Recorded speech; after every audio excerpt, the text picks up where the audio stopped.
Hello and welcome to this week's Monday Moment, a special edition of what I'm calling So Let Me Ask You. Because we couldn't come up with a better title. No, actually, so this week, Tyler and I are sitting out here on the stage, and the stage that is empty for the first time since August-ish. Something like that. Something like that. All the flats have come down and everything. It was kind of part of our ultimate recycling efforts that we did with the sets and productions for this season. But anyway, that's not why you called. So one of the things that this last weekend was the kind of the end of the first 10 years of Acting Up here at the theater. And, you know, if we were really smart, we would have done this interview last week to promote the show.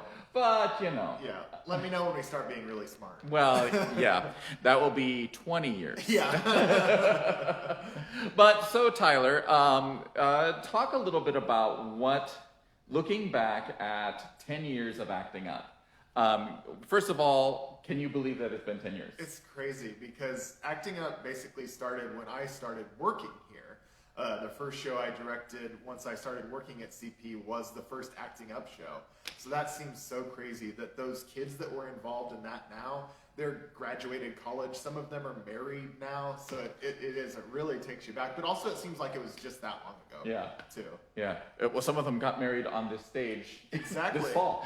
Yeah, exactly. That was one of the things that I brought up in my curtain speech on Sunday that I remembered that. And I said, yeah, and a lot of these kids have done this, and this, and I even officiated the wedding of two of them. Yeah. So it's crazy. So how many shows have been part of Acting Up? Yeah, so we've done 19 shows. There is a 20th in there. It should have been a nice round 20. Yeah. But the spring show from last year got postponed and is still postponed just because there's so many kids involved in that show. But we do plan on doing that one as a readers theater here in the next few months, hopefully. Oh, okay, cool, cool. But so we've done 19, going on 20 shows for Acting Up, and we've actually had weirdly enough exactly 150 kids involved across those 19 shows. Wow, Yeah. that's a lot of kids. Yeah, it really is. Yeah, yeah, a lot of repeat kids. There have been a ton of kids that have done all the shows they could through 5th through 8th grade, and then some that have just done 1 or 2 here. So it's been a really, really great to have kids involved either for one show or for all those shows, for 8 shows. Yeah. So let me ask you, with 150 kids, do you feel... Who's my favorite? Who's my one favorite kid? Who is the one kid that you actually like? But do you feel like some sort of bizarre foster parent or like everybody's wacky, crazy uncle or what? I know, it's weird, because I feel myself like caught between being like a semi-sort of teacher, a semi-sort of director, I don't know. It is like that weird kind of in-between sometimes. And I remember a couple years ago, we went to a conference in Salt Lake City that I was focusing on theater education there.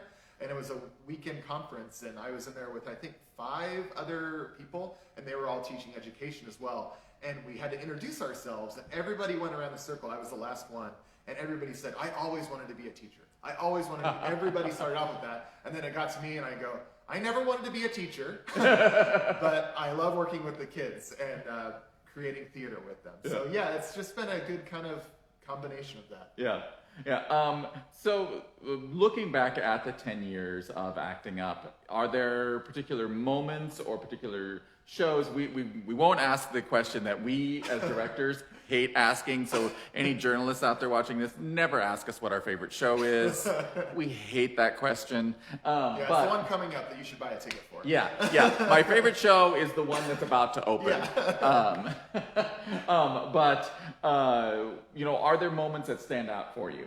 Yeah, I think it's honestly just looking back at the evolution throughout. Not just from the first show we did to the last show we did, but also from the first rehearsal that a kid does to the performance a kid does. I've always said that one of the most rewarding things for me is seeing a kid who comes in really shy, kind of off by themselves, and even if they just gain that tiny little bit of confidence, either in their personal lives or on stage, that is so rewarding to see. So I love seeing that. And just seeing how kids develop from 5th grade through 8th grade if they do all the shows, and just how they improve as performers. But also, that being said, I think one of the best things about Acting Up is that although we do work to teach the kids how to be on stage, teach them things about being backstage, that really one of our number one focuses is to put up a great show. And I've always been really proud of the quality of the Acting Up shows that we put up. Whether it's on stage or behind the scenes with the lighting design, the set design, the props, the costumes, we put just as much work into everything as we would a main stage show. Yeah. So I've always been really proud that they're full productions. Cool. Well, we have a question from the audience. Oh, awesome. So it's rare that we get live Q&A questions. Yeah, that's awesome. So if anyone else has questions, put them in the chat. Jillian Carter asks, is it more difficult to direct the plays that you wrote? Yes, so I've written 5 of the Acting Up shows that we've done, 5 of the 19. And I would say yes and no, because one hand, when I'm writing them, I kind of have ideas for how I want to stage it a little bit. And also, I'm just like that much more nervous about putting them up. Not more invested in them, but that much more nervous that I'm like, okay, I can't blame the writer if this doesn't turn out well, because it's all, I'm the writer and the director. Yeah. If the joke isn't funny. It's mine. Exactly.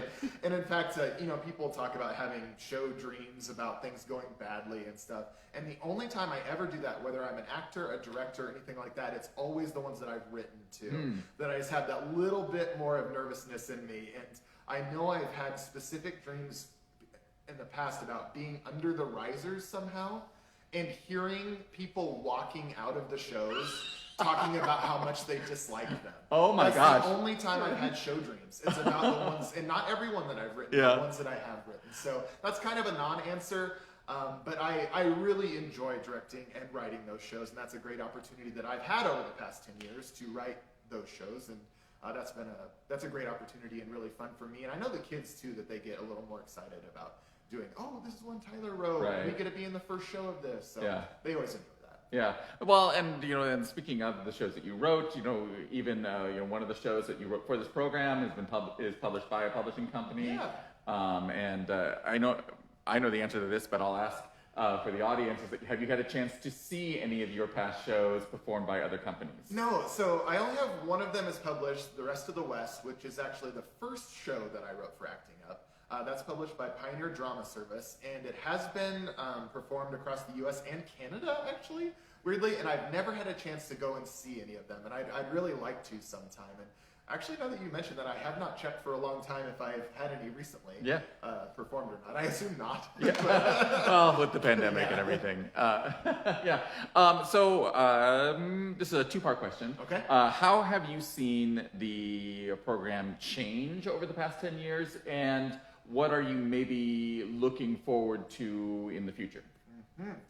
One of the great things that hasn't changed is the involvement of the kids. That we've always been lucky to have a pretty full enrollment. Of course, this year we had a few less, but even that was a good change, that it allowed me to really work closely with 10 kids instead of working with a cast of 25 to 30.